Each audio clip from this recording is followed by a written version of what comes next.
Oke, Assalamualaikum warahmatullahi wabarakatuh. Perkenalkan, nama saya Firman Ali, NIM 0538333379 dari UT Jakarta.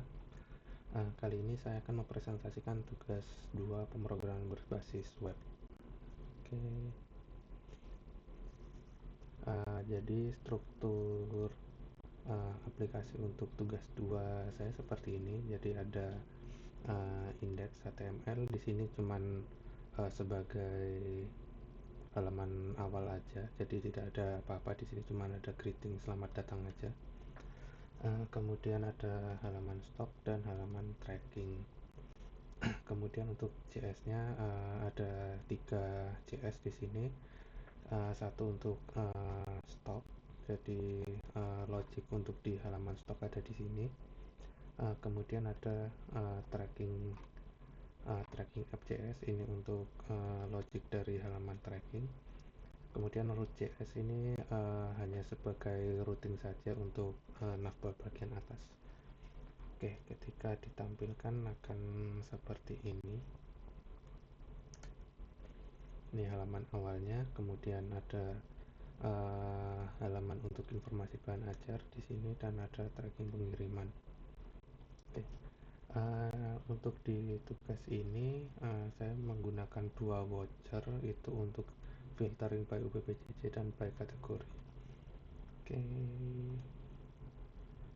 Vouchernya seperti ini, jadi ada filter UPPJJ dan filter kategori. Jadi ketika value dari dropdown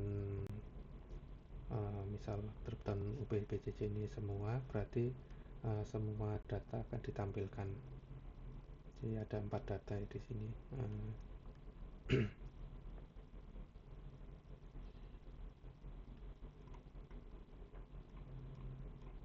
Datanya ada 4, 1, 2, 3, 4. Oke. Jadi ketika value tadi dropdownnya semua, berarti ditampilkan semua.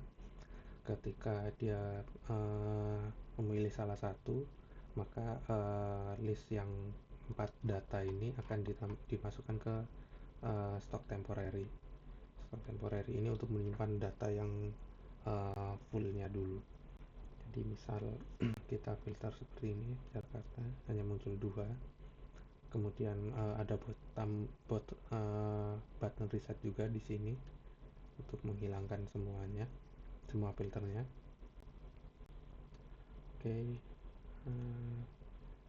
Begitu juga ada filter kategori, sama logiknya seperti yang filter UPPJJ, hanya saja ini memfilter berdasarkan kategorinya. Namun ini bisa digabung ya, jadi saya bisa menggabungkan filter UPPJJ dan kategorinya. Misal kita coba kita filter berdasarkan PBJJ Jakarta, kemudian mata kuliah pilihan tidak ada karena hanya ada mata kuliah wajib di sini. Oke, kemudian kita reset. Misal di sini mata kuliah pilihan, ya, ada mata kuliah pilihan di Makassar. Ketika kita pilih misal di Padang, tidak ada. Oke. Kemudian ada pengecekan stok di sini.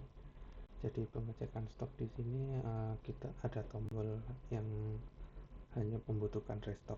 Jadi di sini logiknya adalah ada jumlah stok minimum dari tiap buku.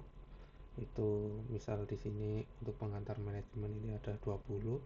Ketika stoknya 28, maka statusnya aman. Ketika stoknya di bawah stok safety, misal di pengantar akuntansi ini, karena stoknya 7, dia stok safety-nya 15, berarti dia statusnya warning. Terus di sini juga bisa diedit, misal untuk ini kita edit menjadi 0, maka statusnya berubah menjadi bahaya. Oke, kita tampilkan hanya yang butuh restock, berarti hanya yang statusnya warning dan bahaya. Jadi ada 3 di sini.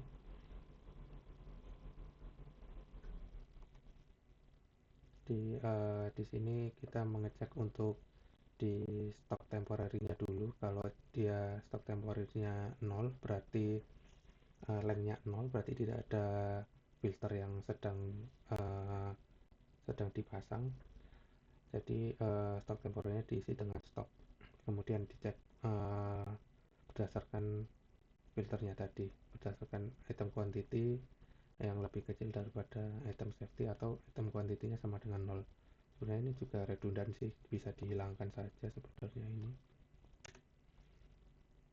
dan tidak akan merubah hasilnya. Kita coba refresh, yang tadi ini kita rubah menjadi 0. Nah, kan sama seperti ini. Oke, kemudian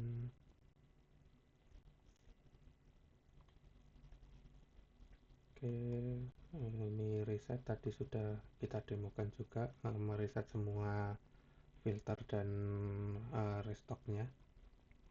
Kemudian kita juga mempunyai sorting. Di sini bisa disort berdasarkan mata kuliah, berdasarkan mata kategorinya, berdasarkan UPBJJ.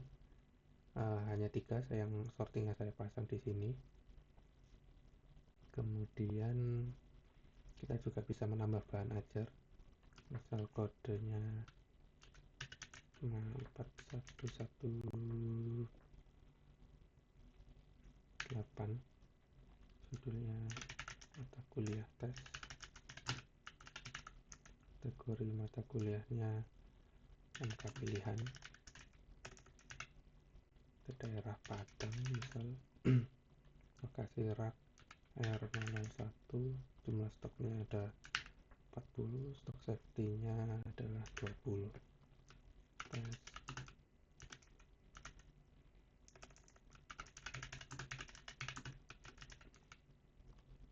Oke, muncul di sini ya, tes tambah bahan ajar, di sini ada 40. Juga bisa di sorting juga berdasarkan yang tadi. Kita coba filter, juga muncul. Oke, kemudian ya untuk yang halaman informasi bahan ajar mungkin cukup dari metodenya. Cuman tapi di sini saya menambahkan untuk pendemoan if ya. Jadi di sini ada tombol hanya butuh restock. Jadi ketika ini hanya yang butuh restock saja, muncul satu label di sini, daftar ini perlu dilakukan restock atau reorder. Jadi di mana ininya ada di ini, kemudian di tombol need to restock di stock checker ini dia akan masuk ke sini, kemudian akan mengubah flag is need to restock menjadi true. Nah, ketika is need restocknya menjadi true, kita menggunakan if di sini, maka ditampilkan daftar ini perlu dilakukan restock atau reorder.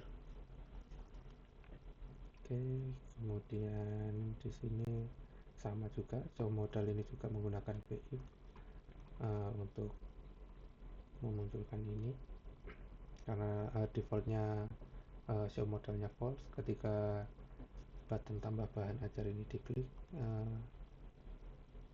dia ada di sini, tambahnya open modal di sini. Show modalnya menjadi true. Karena show modalnya menjadi true, maka tampilan modalnya akan muncul. Oke, kemudian untuk tabelnya ini juga sudah menggunakan binding ini ya, binding object. Jadi untuk menggunakan looping favor item index di stok stok ini ada di mana. Stok ada di data, jadi ada di field data ini, kemudian stok, karena binding data akan mengambil semua data yang ada di field data ini di dalam app view-nya.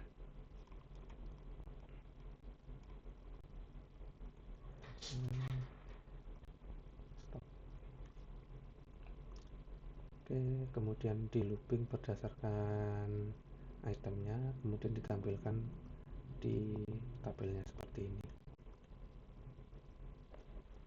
Oke, kemudian untuk tracking, untuk tampilan trackingnya seperti ini. Jadi ada pelacakan bahan ajar, kemudian bisa tambah delivery order juga. Di sini kita coba untuk lacak dulu ya. Untuk pelacakan berdasarkan soal hanya ada satu data yang sudah ada, itu nomor DO ini. Kita coba copy saja. Nah, kita sudah muncul seperti ini. Nah, kemudian ketika kita tambah delivery order, nomor DO nya ini sudah otomatis terisi berdasarkan jumlah data yang sudah ada.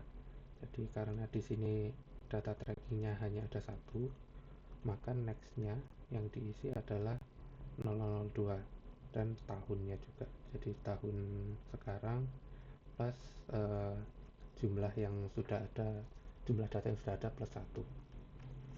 Kita coba tambahkan 379 nama Firman,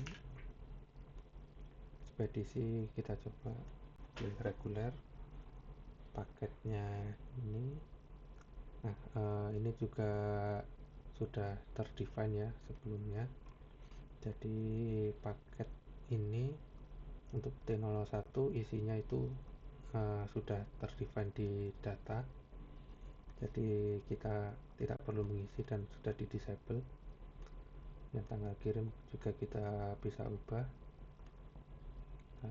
let's say tanggal 1 Desember 1 Desember 2025, dan kita tambah DO. Untuk mencobanya kita coba copy dulu yang di sini nomor DO nya, DO, kemudian kita paste di sini. Sudah muncul penerimaan roket cancel. Nah, di sini juga saya menambahkan sebuah validasi. Jadi misal datanya ini ada yang belum diisi, tambah DO, sudah muncul data tidak lengkap di sini. Kemudian jadi semua field harus diisi di sini. Misal hanya nama yang diisi, sama data tidak lengkap, dan seterusnya. Oke. Untuk tracking mungkin sederhana saja seperti itu. Di sini untuk melakukan validasinya itu ada di sini.